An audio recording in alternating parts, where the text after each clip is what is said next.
Apocalipsis capítulo 6 es una escritura muy importante y una que nos hablará de manera profunda, inclusive asombrosa conforme la estudiamos. En esta noche tomamos otro viaje de regreso al futuro conforme vamos al libro antiguo de Apocalipsis, y al hacerlo vemos hacia adelante al desarrollo de la ira de Dios que está por venir en el futuro.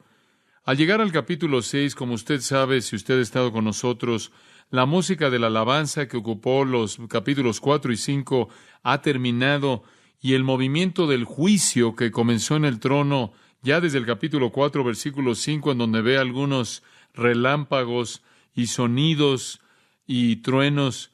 Bueno, eso veía hacia adelante al juicio que comienza en el capítulo 6. Y aquí tiene usted al Cordero de Dios, al Cordero que es digno, el León de la tribu de Judá, ningún otro que nuestro Señor Jesucristo, comenzando a romper los sellos en el pequeño rollo que registra la ira de Dios conforme Cristo vuelve a apoderarse del universo que es suyo y se lo quita al usurpador, esto es, a Satanás y a todos sus demonios. Ahora, las visiones de este texto en el capítulo 6 nos llevan al principio de la ira final de Dios. Como ya les hemos explicado, es nuestra convicción que la iglesia es arrebatada antes de que esto suceda, y vemos, de hecho, que la iglesia está en el cielo, representada por los 24 ancianos que están alabando a Dios y glorificando al Cordero, conforme al Cordero entra a la escena de la historia para derramar estos juicios. Y entonces la iglesia es arrebatada para estar con el Señor y está ahí en la gloria con el Señor, conforme este periodo de tiempo, este periodo de 7 años, conocido como la tribulación, comienza, y conforme los 7 sellos, las 7 trompetas y las 7 copas, todas son derramadas, todos emblemas del juicio final. El mundo del hombre enfrenta una muerte inevitable. El pecado está ahogando al mundo de tal manera que termina con el juicio de Dios. Toda dimensión de nuestra cultura, toda dimensión de nuestra sociedad está escalando en esa pendiente, siendo devastado por la depravación más y más, entregándose a la lascivia, al orgullo, a la autosatisfacción, a la inmoralidad y el rechazo de Dios y Cristo y la verdad de las Escrituras. Y de esta manera el hombre está sentenciado. Su mundo entero está sentenciado a la ira divina. El hombre va a beber de la copa de la ira a su plenitud. Como un escritor lo dijo hace algunos años atrás, el polvo de la muerte está en nosotros. Hemos tenido nuestro pequeño momento en el sol y lo hemos echado a perder. La condenación puede estar muy cercana y podemos estar muy cercano a lo último del hombre moribundo. Jeremías el profeta, usted recordará, vio el periodo venidero del juicio de Dios en referencia a Israel y lo que enfrentarían cuando él escribió: porque ese día es grande, no hay otro como él, y es el tiempo de dolor, de problemas para Jacob. Jeremías 30, versículo 7. Y los judíos van a enfrentar la inevitabilidad de la ira de Dios, aquellos que han rechazado a su Mesías.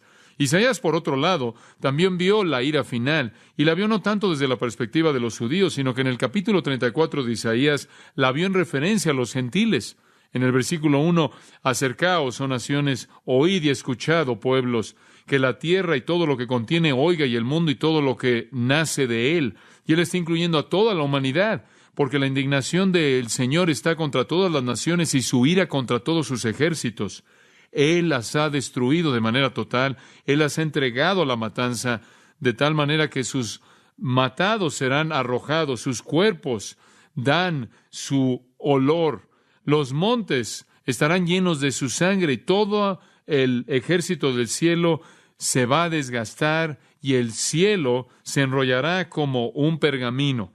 Todas sus huestes también se gastan como la hoja se gasta y envejece de la vid, o como uno muere de la higuera. Porque mi espada está saciada en el cielo. He aquí descenderá para juicio sobre Edom y sobre el pueblo que he entregado a la destrucción. La espada del Señor está llena de sangre, está saciada de grosura, de la sangre de corderos y de cabras, de la sangre de los riñones de carneros, porque el Señor tiene un sacrificio en Borra y gran matanza en la tierra de Edom. Pasando de lo que sucederá en Edom al mundo más amplio del juicio final, el profeta Isaías ve la condenación definitiva y la destrucción de la humanidad.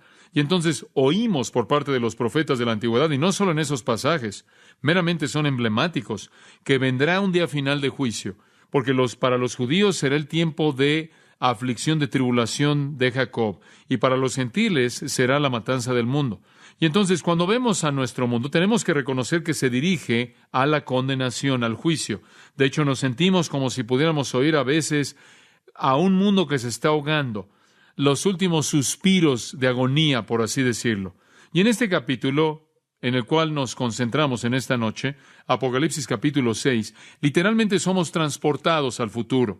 La experiencia de abrir el rollo de 7 sellos no solo fue visible para Juan en su visión, sino que ahora nos es hecho visibles porque Dios quería que Él lo escribiera. Ahora recuerde que hay un pequeño rollo en el escenario aquí. Se menciona ahí en el capítulo 5, estando en la mano de Dios, y claro, después es tomado de la mano de Dios por el Señor Jesucristo mismo. Y aquí en el capítulo 6, versículo 1, Él comienza a abrir uno de sus sellos. Estaba enrollado un poco y sellado en las orillas, enrollado un poco y sellado, y todos estos eran para mantenerlo escondido de que jamás fuera dado a conocer o leído, revelado, hasta que el tiempo apropiado llegara, el cual aquí es revelado a nosotros, y en últimas será de hecho desenrollado. Y conforme se desenrolla, los acontecimientos de la ira de Dios también son desarrollados. Ahora, hay 7 sellos en este rollo, y vamos a ver esos 7 sellos, y ellos incluyen ese periodo entero hasta la venida final de Cristo. Ahora, en contraste a lo que algunas personas han pensado al ver la profecía, los primeros 3 jinetes traen un periodo de paz y prosperidad, lo vimos en la última ocasión, pero los últimos 3 son fuerzas mortales. El primero, recordará, era paz. Lo que está por seguir no es nada de eso. Ahora, simplemente para recordarle, también estos 4 jinetes son los que Jesús llama en Mateo 24 el principio de dolores. Y en la expectativa de un nacimiento hay dolores de parto. Esos dolores de parto vienen, en cierta manera, no tan frecuentemente, y después se vuelven más frecuentes y más frecuentes y más frecuentes, hasta que el nacimiento final se lleva a cabo. Y lo mismo es el caso de los acontecimientos que van a ocurrir durante este periodo de tiempo. Viene un acontecimiento final, la venida de Cristo para establecer su reino. Ese es el nacimiento que se tiene aquí en mente. Los dolores de parto son esos acontecimientos que son preliminares a eso y comienzan a ser más y más rápido, hasta que llegan al acontecimiento final. Es una analogía muy vívida. Habrá dolor y después más dolor y después más dolor y más dolor, más rápido, hasta el dolor final y definitivo de la venida de Cristo y la destrucción de todos los impíos sobre la faz de la tierra. El comienzo de los dolores de parto, usado en Mateo 24:8, esa frase, describe entonces la primera mitad del periodo final y realmente es paralelo a los primeros 4 jinetes que Juan ve en su visión. El 5º sello es severo, es una persecución severa y se extiende por todo el mundo, y esa persecución se retrata aquí en el 5º sello, como usted lo ve en el versículo 9. Cuando abrió el 5º sello, vi bajo el altar las almas de los que habían sido muertos por causa de la palabra de Dios y por el testimonio que tenían. Obviamente, ya al llegar al punto medio de este periodo de 7 años, la gente ha sido salvada. Hay gente que ha sido salvada. Hay gente que se ha convertido en esos primeros 3.5 años. La iglesia ya se fue antes de que el periodo comenzara en el rapto, pero en la primera mitad habrán personas redimidas y después serán matadas. Y estarán clamando en el versículo 10, ¿hasta cuándo, oh Señor, santo y verdadero, no juzgas y venga nuestra sangre en los que moran en la tierra? Y estos también indican en el versículo 11 que han sido glorificados porque tienen túnicas blancas y están reposando, y el número de sus consiervos y sus hermanos que serán matados también está por ser completado. Entonces, aún hay más por ser matados. Entonces, el punto del medio, el 5º sello aquí, realmente es la persecución. Y también tiene un acontecimiento único dentro de esa persecución llamado la abominación desoladora. Eso es de lo que se habló en Daniel capítulo 9, versículos 24 al 27. Esto es cuando el anticristo profana el templo en Jerusalén, comienza la persecución de los cristianos, la persecución de los judíos, y se levanta a sí mismo como Dios. Y después tenemos la persecución mundial. Después de eso, en la segunda mitad, lo que Jesús llamó en Mateo 24 la gran tribulación, ese fue el nombre de la segunda mitad. La primera mitad, el comienzo de los dolores de parto, la segunda mitad, la gran tribulación, y en esa segunda mitad la persecución continúa. Después viene el sexto sello y después el final, la venida del Señor Jesucristo y la matanza de los impíos.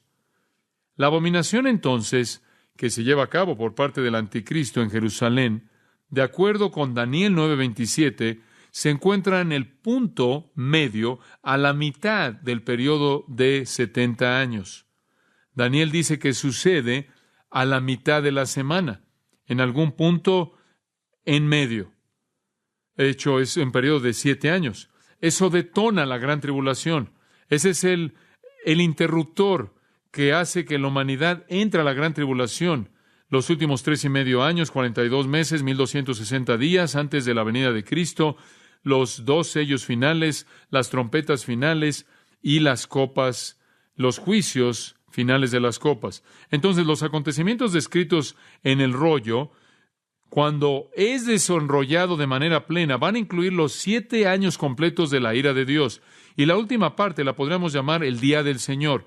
La furia final, cuando Dios mismo viene en la forma de Cristo e implementa su propio juicio, pero ese día final del Señor es precedido por juicios divinos que estamos viendo abrirse en estos primeros 5 sellos.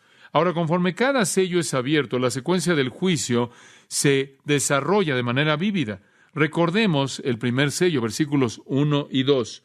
Vi cuando el Cordero abrió uno de los sellos y oí a uno de los 4 seres vivientes. Usted recordará que los 4 querubines que rodeaban el trono de Dios, los explicamos antes, estas 4 criaturas vivientes, cada una tiene un papel, una función que jugar.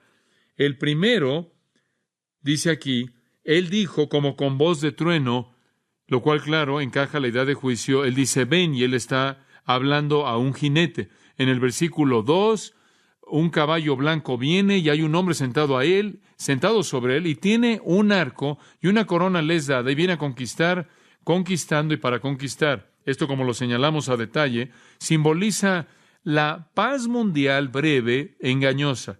El jinete y el caballo no es un individuo en particular, sino una fuerza de paz. Y va a caracterizar a muchos liberadores falsos, muchos mesías falsos, guiados por el Mesías falso definitivo, el anticristo, el falso Cristo definitivo, la herramienta humana suprema de Satanás. Ahora ellos van a ser guiados por falsos cristos y falsos mesías, y Jesús dijo en Mateo 24, muchos de ellos vendrán. Y vendrán a lo largo del periodo entero, pero inicialmente vienen y ofrecen paz mundial. El anticristo ciertamente es un jugador clave. La prosperidad se establece por el mundo entero y el caballo blanco retrata eso.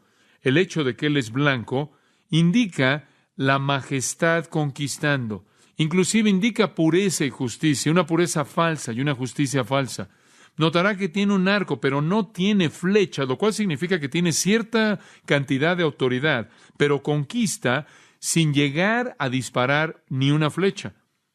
Es una conquista sin derramamiento de sangre. Una corona le es dada, no la tomó, se le dio, lo cual significa que el mundo corona la paz como rey. Por todo el mundo la paz se vuelve lo más importante.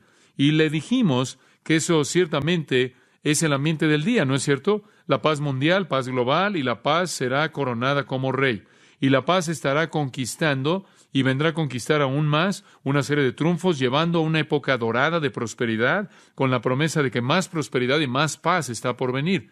Todo esto es engañoso, claro, y es engañoso, y es una seguridad falsa. E inclusive vemos en Mateo 24, 4 y 5, Jesús dijo que no dejen que la gente los engañe con esto. Es una paz engañosa que no dura mucho. ¿Por qué? Porque los profetas siempre han dicho, no hay paz para el impío. Los falsos maestros dicen paz, paz, pero no hay paz. Ahora eso nos lleva entonces al segundo sello, siguiendo la paz. Y no conocemos el periodo de tiempo exacto, la agenda exacta, pero no va a tardarse mucho, porque en la primera mitad va a tener a estos otros 3 jinetes que entran. Entonces, si solo son 3.5 años, usted puede saber que la paz mundial no va a durar mucho tiempo. Juan todavía está en el cielo cuando usted llega aquí a los versículos 3 y 4, transportado allá al principio de la visión en el capítulo 4, versículo 1, pero las visiones ahora están retratando acontecimientos que suceden en la tierra.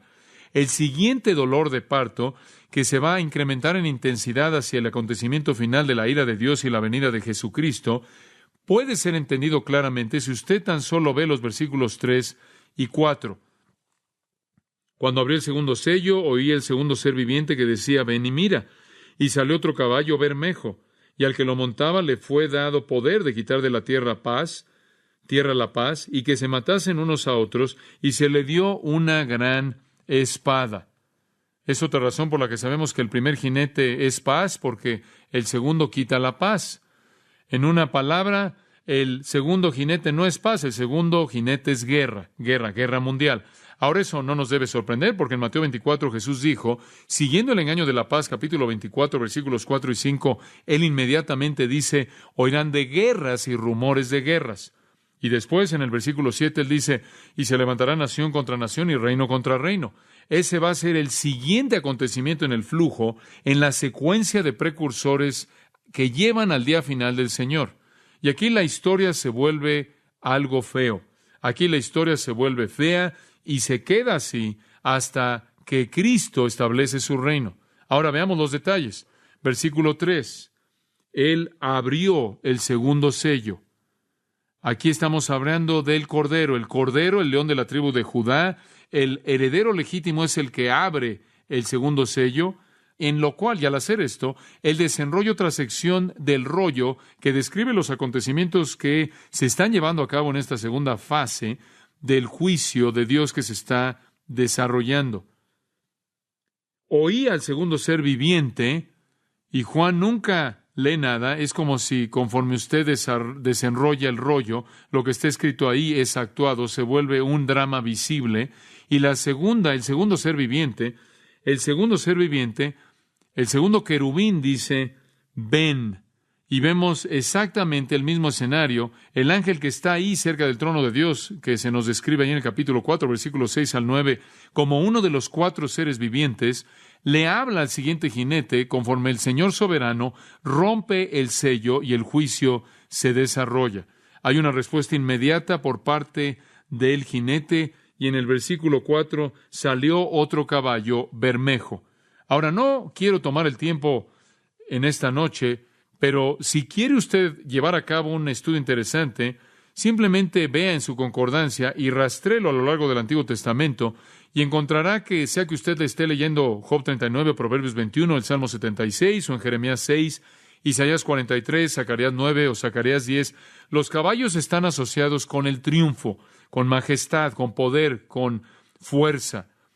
Inclusive los encontramos más adelante en el libro de Apocalipsis, unos caballos bastante raros. En el capítulo 19, versículo 11, aquí viene el Señor en su segunda venida en un caballo blanco, y después en el versículo 14, los ejércitos que están en el cielo, esto es los creyentes, también están vestidos de lino fino, limpio y resplandeciente, los siguen en caballos blancos.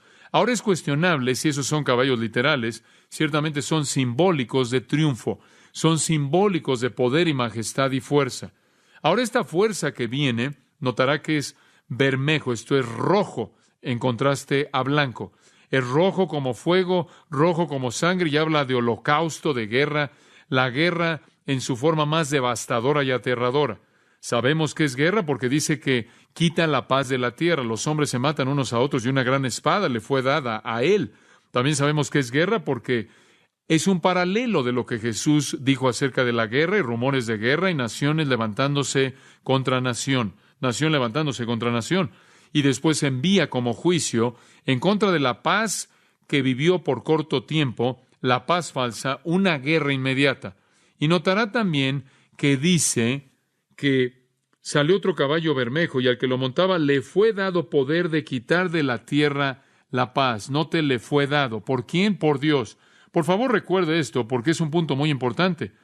Todas estas cosas están sucediendo por mandato de Dios. Algunas personas tratan de decirle que esta no es la ira de Dios, porque dicen queremos asegurarnos de que seamos librados de la ira de Dios como cristianos, pero también queremos que los cristianos atraviesen la tribulación, entonces no podemos llamarle a esto la ira de Dios. Y ha sido llamado varias cosas, algunas veces la ira de los hombres, algunas veces la ira de Satanás. Solo hay una manera en la que usted la puede llamar bíblicamente, y esa es la ira de Dios. Viene del trono en el pequeño rollo en la mano de Dios y es ejecutado por el Señor Jesucristo mismo. Es Dios desenrollando, descargando ira. Es Dios que ha concedido a este caballo rojo la autoridad y el poder de moverse y traer guerra. Fue Dios quien permitió la paz falsa y es Dios quien comienza las guerras. Dios lo permite. Y como leímos en Mateo 24, va a involucrar a las naciones por toda la tierra. Nación se levantará contra nación y reino contra reino. No sé cómo sucede, pero simplemente, en cierta manera, todo el mundo va a estar respirando ahí el aire de la euforia. La guerra va a comenzar a desatarse y va a escalar por todos lados. En Marcos capítulo 13 leemos en los versículos 7 y 8, y cuando oigan de guerras y rumores de guerras, no os atemoricéis. Esas cosas deben suceder, pero todavía no es el fin. Todavía son los dolores de parto. Es el principio de este periodo. Cuando oigan de guerras y rumores de guerras, no se atemoricen, porque nación se levantará contra nación y reino contra reino. Ese es el principio. Marcos 13:8 dice de dolores de parto. Y después él reitera precisamente lo que nuestro Señor también dijo en el Evangelio de Mateo. Después en Lucas 21, simplemente una nota en caso de que quiera un pasaje aquí comparativo, encuentra lo mismo. En el versículo 9, cuando oigáis de guerras, no os atemoricéis. No os atemoricéis, no tengáis miedo. Estas cosas deben suceder primero, pero el fin no sigue inmediatamente. Se levantará nación contra nación, reino contra reino, y hay más por venir. Y veremos qué es lo que está por venir. Ahora, esta fuerza de guerra que viene tiene tres características. Característica número 1, quitar la paz de la tierra. Versículo 4, quitar la paz de la tierra. En algún punto, al principio de los primeros 3.5 años, en los dolores de parto, al principio, la paz mundial se convierte en guerra. Eso inició la paz. Esa prosperidad engañosa llega a su fin. Y noten, si son tan amables, que dice para quitar la paz de la tierra. Eso significa que es global. La guerra va a estar por todos lados. La tierra entera va a perder su paz. En segundo lugar, los hombres van a matarse unos a otros. Una matanza violenta comienza a llevarse a cabo por todo el mundo. Y no conocemos los detalles específicos de eso, simplemente exactamente lo que dicen las Escrituras. Va a haber una matanza por todos lados. Por cierto, esta guerra se lleva a cabo prácticamente en el resto de la tribulación. Ciertamente va más allá del punto medio hasta la segunda mitad. La matanza va más allá de esto también. Comienza al principio y se lleva a cabo por mucho tiempo. Y una tercera característica, se le dio una gran espada, una macaira megala. Esta macaira es la palabra que se usa de la espada del soldado, la que se usaba en la batalla. También es usada para el arma de los asesinos. Retrata la guerra y el asesinato y la rebelión y la revuelta y la masacre, una fuerza mortal que involucra matanza y muerte. Esa es la intención de la Magala Macaira, la gran espada. Y esa es la espada que era usada por los soldados y también por los asesinos. No tanto la espada larga y ancha, sino la que era mortal, la que llevaban la Macaira, la que era más corta, como la daga de los asesinos en la mayoría de los casos, aunque también se puede referir, la palabra también se puede referir a otro tipo de espadas. En este tiempo en particular, fueran cual fueran las cosas positivas que habían estado viviendo aquí en el mundo, llegan a un alto absoluto. Lea Jeremías 25, si tiene tiempo, de los versículos 15 en adelante, y verá algo del desarrollo de esta guerra horrible. Ahora, el anticristo va a ser un jugador clave en esto, como él lo fue en la paz mundial. Él va a tener una función clave como la tuvo en la paz mundial. Sabemos eso a partir de Daniel 8:24. No sabemos exactamente cómo se va a desarrollar en este punto su función, pero sabemos que va a estar involucrado. Daniel 8:24 dice esto acerca del anticristo, que él va a destruir a un grado extraordinario, él va a destruir a hombres poderosos y al pueblo santo. Ahora usted recordará que él es el que dirigió un tratado de paz con Israel, de acuerdo con Daniel, ¿se acuerda? Él hizo un pacto con él hizo un pacto con ellos, probablemente él va a ser el instrumento de paz mundial, pero cuando la guerra comienza por todos lados, para contener su poder y mantener su autoridad, él va a tener que volverse a la guerra. Él mata a muchos, incluyendo a judíos y a cristianos. Él quizás no inicie las guerras, él puede estar intentando resolverlas hacia el punto medio de la tribulación y después lleva a cabo su obra perversa de abominación, y eso es solo parte del holocausto que él produce. Y vea por un momento, si es tan amable, Daniel 11. No quiero entrar sin por lo menos darle un toque del escenario en el cual se mete el anticristo.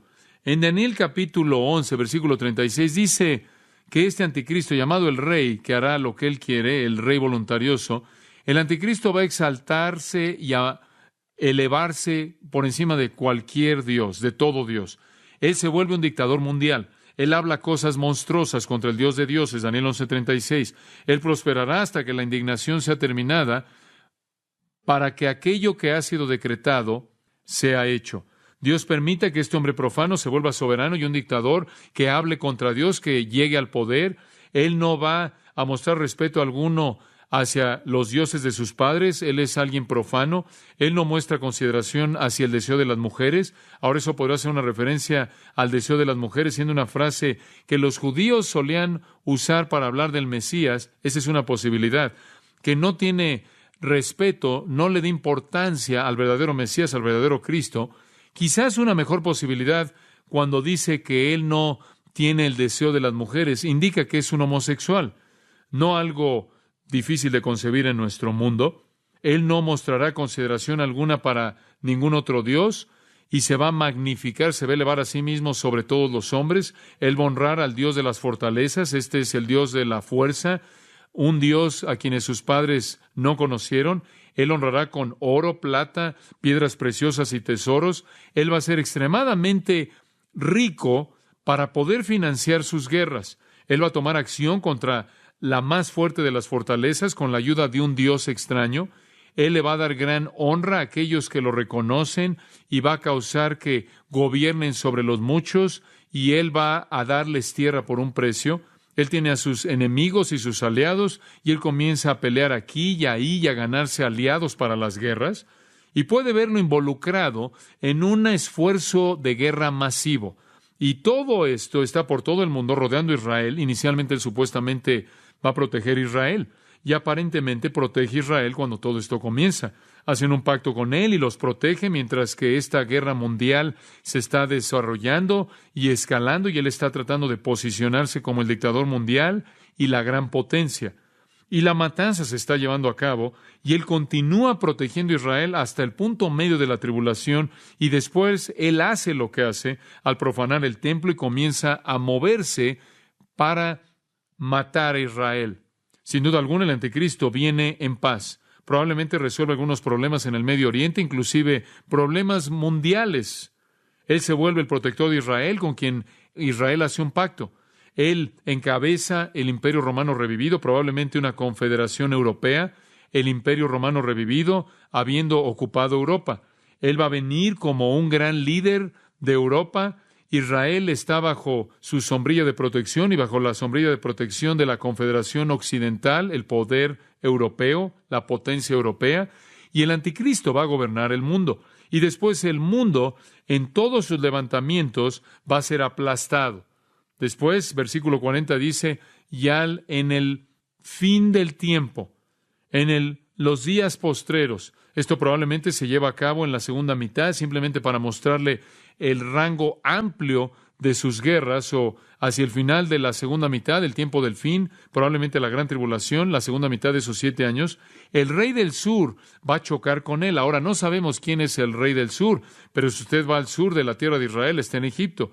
Y no sería difícil creer que Egipto va a venir contra el anticristo. Y no será demasiado difícil creer que Egipto va a venir contra él, debido a que él ahora ha establecido su trono ¿en dónde?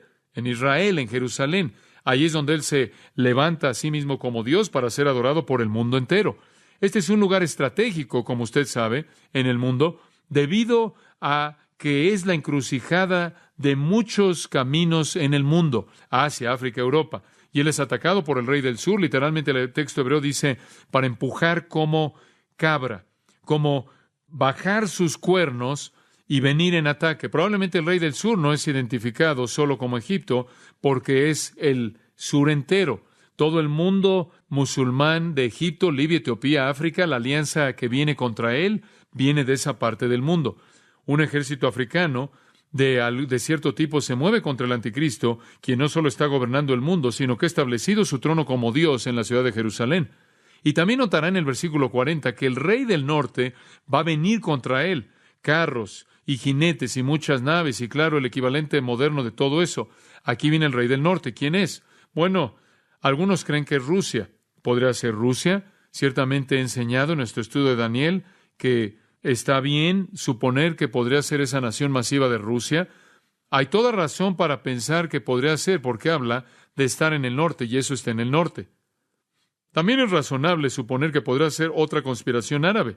Y la manera en la que la Unión Soviética se está dividiendo en la actualidad y se ha dividido, y la manera en la que el mundo árabe parece estarse uniendo como un enemigo en común contra Israel, podría llevarnos a pensar que es razonable suponer que algún tipo de coalición árabe del Medio Oriente con Irak e Irán y las otras naciones árabes hostiles se van a unir. Entonces tiene usted un mundo musulmán empujando por la parte de abajo y otro mundo musulmán, dice usted, ¿por qué es llamado el Rey del Norte? Porque todo conquistador que viene a la tierra de Palestina en su historia viene del norte, porque usted no puede entrar por el este. El oeste es agua, el sur está ocupado ya, y el lugar por el cual usted puede entrar es el norte, porque si usted está en el sur, todo que está en el este está abajo de Jerusalén y abajo de Israel, y tratando de escalar todo eso y venir desde abajo es muy difícil. Descender desde arriba es la manera en la que todo enemigo siempre ha venido, aún en el día de hoy vienen del norte. Entonces, sean lo que sean estos ejércitos, aquí está el anticristo, está tratando de controlar la guerra por todos lados, él abomina el templo, él lo establece, y entramos a la segunda mitad, la guerra todavía se está llevando a cabo por todo el globo, y ahora el mundo se está volviendo contra él. El rey del sur viene, el rey del norte viene, él también dice va a entrar a la tierra hermosa, y muchos países van a caer, pero estos van a ser rescatados de su mano, Edom y Moab, y los principales de los hijos de Amón, y después él va a estirar o extender su mano contra los otros países y la tierra de Egipto no escapará. Por cierto, la potencia norte parece ser totalmente derrotada. El anticristo gana. Y él después procede a conquistar otros países.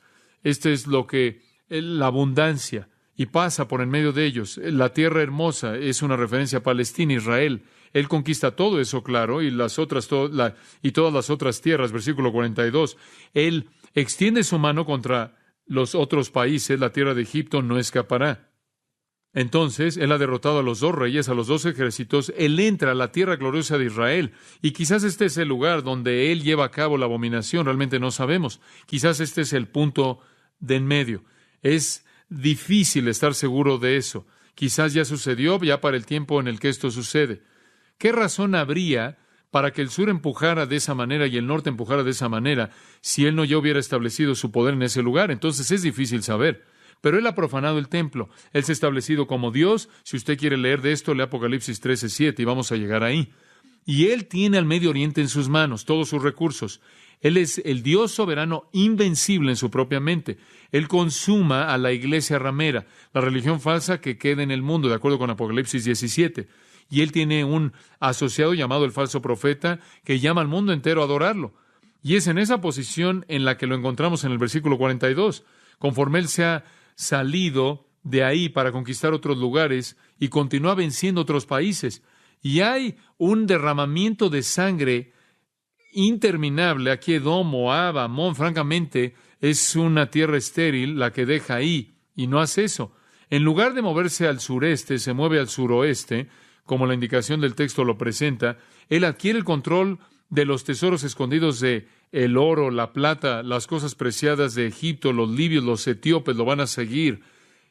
Y después en el versículo 44, rumores del este y del norte lo van a turbar y él va a seguir con gran ira para destruir a muchos. Los rumores del este podría ser el ejército de 200 millones, recordará en el libro de Apocalipsis, ese ejército de 200 millones que viene del este, del norte, contra otra conspiración, y él se mueve con gran ira para destruir y aniquilar a muchos.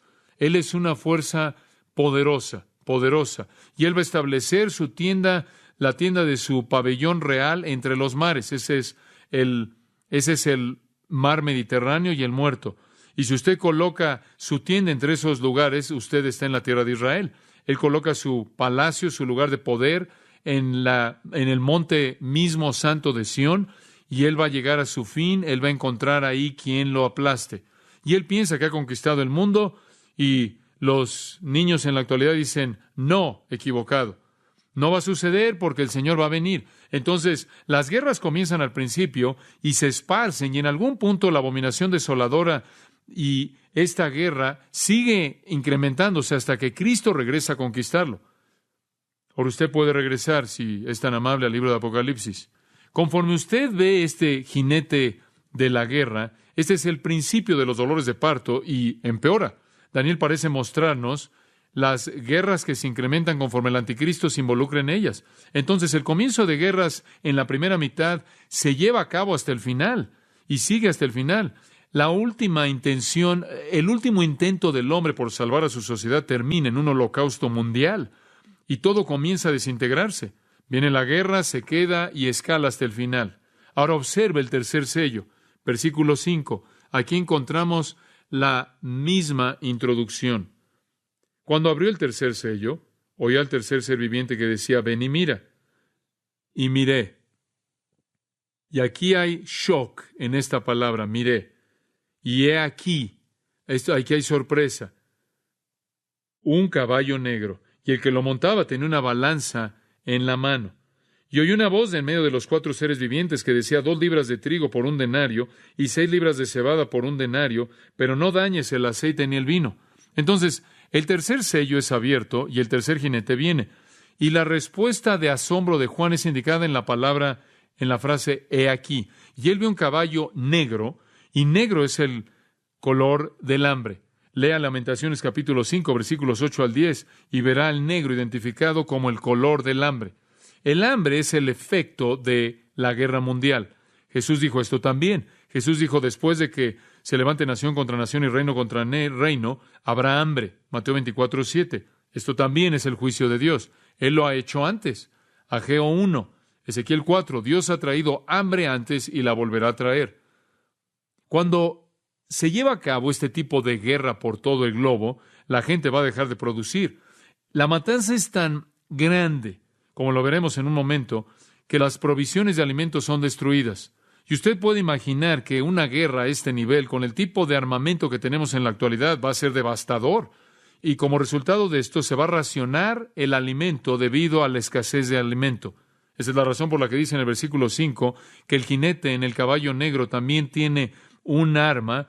No es una gran espada como la del otro jinete, sino que tiene aquí una balanza en la mano. Y eso es usado para medir. Y lo que significa eso es que el alimento va a ser racionado, va a ser medido. Se va a pesar el alimento, van a haber filas para tener alimento. Y podemos entender eso, ¿no es cierto? Algunos de ustedes inclusive pueden recordar las filas en las que se tenían que formar para adquirir alimento en la Segunda Guerra Mundial. Algunos de ustedes han visto retratos de filas que hacía la gente para poder conseguir alimento en Europa Oriental. Gente muriendo de hambre por todo el mundo se está formando. Usted ha visto en países de tercer mundo en la actualidad donde se raciona la comida. Y después a la mitad, esto es asombroso, en el versículo 6, y oí una voz de en medio de los 4 seres vivientes. Usted dígame, ¿quién está en el centro de los 4 seres vivientes? ¿Quién está en el centro? ¿Alrededor del trono de quién están? Este es el trono de Dios. El trono de Dios. Entonces, no hay duda alguna en mi mente de que Dios está aquí hablando, porque estas criaturas, estos 4 ángeles vivientes, estos 4 querubines, están rodeando el trono de Dios. Y en medio del trono, la voz de Dios. Y Dios dice, 2 libras de trigo por 1 denario y 6 libras de cebada por 1 denario, pero no dañes el aceite ni el vino. Dios está hablando. De nuevo es un recordatorio de que este es un juicio de Dios. Él también habla, por cierto, en el quinto sello, ahí en el versículo 11. Dios habla. Y entonces, no debemos estar demasiado seguros de que Él no está hablando aquí. Él habla del hecho de que esto tiene que suceder por un rato hasta que toda persona que va a morir en el versículo 11. Aquí está Dios quien habla y Dios dice, aquí están las condiciones, 1/4 de trigo por 1 denario. Ahora, permítame decirle lo que eso significa. 1/4 de trigo sería sustentar a una persona con un apetito muy moderado durante un día. 1 denario es el sueldo de un día. Entonces usted trabaja simplemente para comer lo mínimo para usted, lo cual no va a proveer nada para su familia. Son condiciones de hambre. Todo lo que usted trabaja solo va a ser para proveer suficiente alimento para una persona. Y después dice, 6 libras de cebada por 1 denario. Usted podría obtener más alimento para su comida si usted no se quedara por la cebada, si usted no estuviera contento con la cebada, pero la cebada era alimento para animales, alimento para animales. Esto será como formarse para escoger entre pan y alimento para perros, croquetas, básicamente. Con poco valor nutricional, la cebada era más barata, por lo menos una familia podía comer así, pero eso demandaría todo su dinero por 6 libras, lo cual alimentaría a 3 personas con comida para animales. Esas son condiciones de hambre, y eso es lo que la guerra le va a hacer al mundo. Y después Dios dice, pero no dañes el aceite ni el vino. Han habido muchos tipos de interpretaciones diferentes de eso, y creo que usted, si lo lee de manera directa, tiene sentido, de manera simple, decir, Dios les advierte que tengan mucho cuidado con su vino y su aceite, porque es tan preciado. Si lo único que tiene es trigo crudo, sin ningún aceite para mezclarlo, sin ningún vino para acompañarlo, es muy, muy difícil. La comida básica, la canasta básica, de pronto se vuelve lujo. El aceite era usado para la preparación de pan, también para cocinar, como también el vino. Él dice, más vale que tengan cuidado con cómo lo tratan. No lo lastimen, no lo desperdicien, no lo dañen, es preciado. Va a ser medido y tratado con cuidado tremendo. No puede usted herir el grano, pero ciertamente puede herir esas cosas al romperlas o al despedazarlas en lo que estén contenidos o al desperdiciarlas. Esto es verdadera hambre, un hambre global que viene rápido. La paz mundial, la guerra mundial, el hambre mundial, y ni siquiera ha salido de los primeros 3.5 años de este periodo. Finalmente, el último jinete, el 4º sello, versículo 7, el mismo escenario exacto. Cuando abrió el 4º sello, oí la voz del cuarto ser viviente, y ahora sabemos por qué son 4, cada uno tiene una función que jugar aquí, que decía, ven y mira, y él está mandándole al siguiente caballo y al jinete. Miré, y he aquí, esto ha sido traducido de varias maneras, un caballo amarillo o pálido. Le puede interesar saber que la palabra griega es cloros, de la cual obtenemos clorofila o cloro, y normalmente se asocia con ¿qué color? Verde, una especie de verde amarillento pálido. De hecho, esa palabra cloros aparece varias veces en el Nuevo Testamento en conexión con la vegetación o el pasto o la hierba, como en Marcos 6:39 y Apocalipsis 8 y Apocalipsis 9. Entonces, él ve este caballo pálido verde. Y el que lo montaba tenía por nombre Muerte, y el Hades le seguía, y le fue dada potestad sobre la 4ª parte de la tierra, para matar con espada, con hambre, con mortandad y con las fieras de la tierra. Aquí está el jinete pálido, verdoso, descomposición, un cadáver. Y de manera apropiada, el que se sentaba tiene el nombre Hatanatos, muerte. Lo que sigue a la guerra es hambre. ¿Y qué sigue al hambre? ¿Qué? Muerte. ¿Y qué sigue a la muerte? El Hades. Esta es otra palabra simplemente para la tumba. La tumba viene, por así decirlo, viene el que escarba la tumba con su pala para recolectar los cuerpos que la muerte destruye. El Hades es el asociado correcto de la muerte. Usted los encuentra juntos en el capítulo 20, versículo 13. El Hades es el asociado de la muerte. Él sigue a la muerte. Ellos trabajan juntos. Este es el resultado del sello, del segundo sello y del tercer sello. Pero más que eso, observe el versículo 8. Le fue dada potestad o le fue dada autoridad. De nuevo, ¿quién se la dio? ¿Quién le dio esa autoridad? Dios, porque este es el desarrollo de su rollo, de su título de propiedad, de su juicio. Le fue dada autoridad o potestad para matar sobre la cuarta parte de la tierra, para matar. Se estima que ya para el año 2000, en unos cuantos años, tendremos alrededor de 6 billones de personas en la tierra. Lo que esto nos dice es que en un punto 5 billones de ellos morirán. Es un número inconcebible de personas.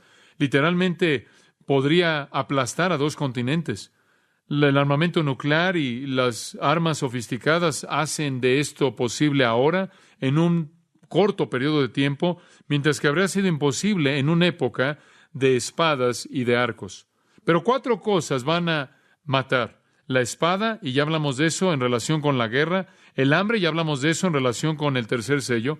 Pero aquí hay otros 2, y tenemos aquí mortandad y con las fieras de la tierra. Esto es fascinante. Mortandad y las fieras de la tierra. Por cierto, estos 4 están unidos varias veces en las Escrituras, y probablemente por lo menos necesito mencionarles esto. Estos 4 han sido predecidos por Dios para que sean sus medios de juicio final en varios pasajes del Antiguo Testamento. Jeremías 14:2, él dice, voy a traer un fin a ellos mediante la espada, hambre y pestilencia o mortandad. Y él ahí tiene 3 de los 4. En Jeremías 24:10, voy a enviar la espada, el hambre y la mortandad o pestilencia sobre ellos. Y de nuevo, en el capítulo 44 de Jeremías, estas cosas van de la mano. Capítulo 44, versículo 13. Voy a castigar a los que viven en la tierra de Egipto, así como castigué a Jerusalén con la espada, con hambre y con mortandad o pestilencia. Ahora, lo que usted tiene es la espada, lo cual lleva al hambre, lo cual lleva a la mortandad. En donde cae la espada y existe hambre, usted tiene a la mortandad que lo sigue. En Ezequiel, por ejemplo, solo 2 pasajes. Capítulo 6, versículo 11. Así dice Jehová Dios. Yo, debido a las abominaciones malas de la casa de Israel, caerán por espada, por hambre y por plaga. Allá hay otra palabra para pestilencia o mortandad. Espada, hambre y plaga. Después, en Ezequiel capítulo 14, probablemente el más significativo, comenzando en el versículo 13, Ezequiel 14, escuche esto, hijo de hombre, si un país peca contra mí al cometer infidelidad y extiendo mi mano contra él y destruyo su provisión de pan y le envío hambre y lo quito tanto del hombre como la bestia, aunque estos 3 hombres, Noé, Daniel y Job, estuvieran en medio de ella, por su propia justicia, solo se librarían a sí mismos, dice Jehová Dios. Y si yo fuera a causar que bestias salvajes pasaran por la tierra y la despoblaran y se volviera desolada de tal manera que nadie pasaría por ella debido a las bestias, aunque estos 3 hombres estuvieran en medio de ella, mientras yo vivo, declara el Señor Dios, no podrían librar ni a sus hijos ni a sus hijas. En otras palabras, la presencia de hombres justos, en últimas, no va a detener el juicio. Y si yo fuera a traer espada en ese país, y dijera la espada pasa por el país, y corta a hombre y a bestia de él, aunque estos 3 hombres estuvieran en medio de ella, Noé, Daniel y Job, mientras yo vivo, no podrían librar a los hijos de ellos ni a sus hijas. O si yo envío plaga, y allí están los 4, contra ese país y derramo mi ira en sangre para quitar de ella a hombre y a bestia, aunque estuvieran Noé, Daniel y Job en medio de ella, mientras yo vivo, no podrían librarla. Porque así dice el Señor Dios, cuanto más cuando yo envíe mis 4 juicios severos, espada, hambre, bestias salvajes y plaga, para quitar al hombre y a la bestia de ella. En otras palabras, si no puede soportar cuando una de ellas viene, ¿qué van a hacer cuando los 4 lleguen al mismo tiempo? Les va a pegar, los va a aplastar. ¿Qué es mortandad? ¿Qué es pestilencia? De hecho, es la misma palabra griega que se usa para la palabra muerte, thanatos, pero aquí se refiere a la causa de la muerte. Jesús dice que habrá temblores, siguiendo el hambre, puede haber una palabra que eso incluye el desastre natural. Y creo que eso es correcto. Si usted tiene guerra al nivel que va a estar sucediendo en este tiempo en particular, con el tipo de armas que tenemos en la actualidad, va a haber un cataclismo de temblores creado por las bombas y los misiles y toda esa destrucción devastadora. También podría referirse al tipo de temblores que son el resultado de eso. Podría referirse a desastres naturales que Dios va a liberar, así como inundaciones y terremotos. Podría referirse a armas biológicas, armas químicas, las cuales tenemos en abundancia, que podrían matar a millones de personas. Un cuarto de gas nervioso puede matar a 1 millón de personas. Podría referirse a enfermedades. Escuche, cuando usted tiene una guerra mundial y la devastación que va a llevarse a cabo con esa guerra mundial, seguida de el hambre que va a llevarse a cabo, usted sabe muy bien, igual que yo, que va a haber un problema con la salud, la salubridad, todas esas cosas. Y no sé si usted recuerda esto, pero 20 millones de personas murieron en una epidemia de enfermedad en la Primera Guerra Mundial, porque conforme las naciones estaban en guerra, trajeron diferentes tipos de virus con ellas. 6 millones más murieron de tifoidea en la Primera Guerra Mundial. Muerte masiva, aún a través de una enfermedad como el SIDA, es posible. Y hay más bacterias mortales que están por todos lados. La tifoidea, por ejemplo, mató a 200 millones de personas en 4 siglos. Subestimamos el poder de la enfermedad para matar a poblaciones enteras. Y después en Apocalipsis 6 él añade no solo la mortandad, que podría significar todas esas cosas, pero añade bestias salvajes. Dice usted, ¿qué es eso? ¿No tenemos fieras o bestias salvajes en Norteamérica? ¿De qué está hablando? No tenemos bestias salvajes o nada. Usted tiene que ir a África para encontrar a leones, o a China, en algún lugar para encontrar a tigres siberianos o lo que sea. ¿Qué son esto de fieras? Permítame hacer una pregunta. ¿Usted sabe cuál es la criatura más mortal sobre la faz de la tierra? ¿La criatura más mortal, más terrible en la faz de la tierra? No es una serpiente, no es un león, no es un cocodrilo, una rata. Históricamente, la criatura más mortal, más mortífera sobre la faz de la tierra. ¿Por qué? Las ratas anualmente son responsables por la pérdida de billones de dólares de alimento en Estados Unidos, de Norteamérica, nada más, y muerte por todo el mundo. Las ratas infestadas con la plaga bubónica mataron 1/3 de la población de Europa en el siglo XIV. Esa es la propia estadística de la Enciclopedia Americana. Las ratas pueden ser portadoras de hasta 35 enfermedades al mismo tiempo, y lo que es sorpresivo, si 95% de la población de ratas es exterminada en un área dada, se va a reemplazar a sí mismo en menos de un año. Ha matado a más personas que todas las guerras en la historia, y siempre hace su hogar en donde viven los hombres. Con la guerra y el hambre y los terremotos, ahí va de la mano la salubridad. No hay medicina, las condiciones de vida descienden a un nivel primitivo, y las ratas pueden ser las fieras que están ahí matando. Un juicio divino terrible. Y este es solo el principio, más por venir. Y tristemente, no es sino hasta el 6º sello que la gente reconoce que Dios es la fuente de esto. Y usted hace una pregunta, ¿verdad? ¿Hay alguna esperanza para nuestro mundo? Y la respuesta es no, no hay esperanza, esto va a venir, esto es inevitable. Usted hace otra pregunta, ¿hay alguna esperanza para mí? La respuesta es sí, sí, hay esperanza para usted en Jesucristo. Usted oyó los testimonios en esta noche, ¿no es cierto? Estas personas no solo han sido libradas del alcoholismo, no solo han sido libradas de la falsa doctrina, no solo han sido libradas de sus propios pecados y sus propias iniquidades, sino que han sido libradas de todo esto. Es sorprendente que el escritor de Hebreos dijo, ¿cómo escaparemos si descuidamos una salvación tan grande? Y la respuesta es no, no escaparemos.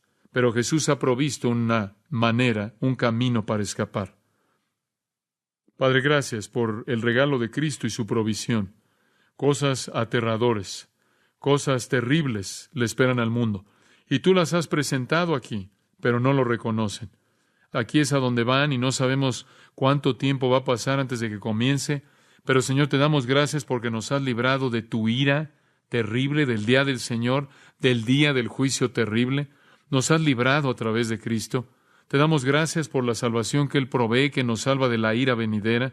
incluyendo ese infierno eterno, ese juicio eterno. Que nadie aquí sea tan necio como para descuidar una salvación tan grande, porque solo en Cristo podemos escapar. Te damos gracias porque algún día Jesús va a venir y va a congregar a los suyos a sí mismo y a su presencia antes de este terrible, terrible capítulo final de la historia humana antes de que se lleve a cabo. Te damos gracias porque en Cristo podemos vivir en esperanza y no en temor. Y queremos estar en esa escena en el cielo y estar cantando, digno es el Cordero que fue inmolado, de redimir, y ser parte de los benditos y no de los malditos. Y te damos gracias porque esto es provisto en Cristo a través de su muerte y su resurrección, porque Él se entregó a sí mismo por nuestros pecados. Mientras sus cabezas están inclinadas al cerrar, en tan solo un momento, quiero convertir esa oración a nivel personal en su corazón. ¿Conoce usted a Cristo? Si el Señor Jesús fuera a venir y llevarse a su iglesia, ¿sería usted o se quedaría para ser arrastrado en esta trampa de paz que finalmente lo va a llevar a un juicio insoportable y devastador? Si usted conoce a Cristo, usted es de Él. Usted dice, ¿cómo puedo hacer eso? Cree en su corazón que Él murió y resucitó por usted y confiéselo como su Señor.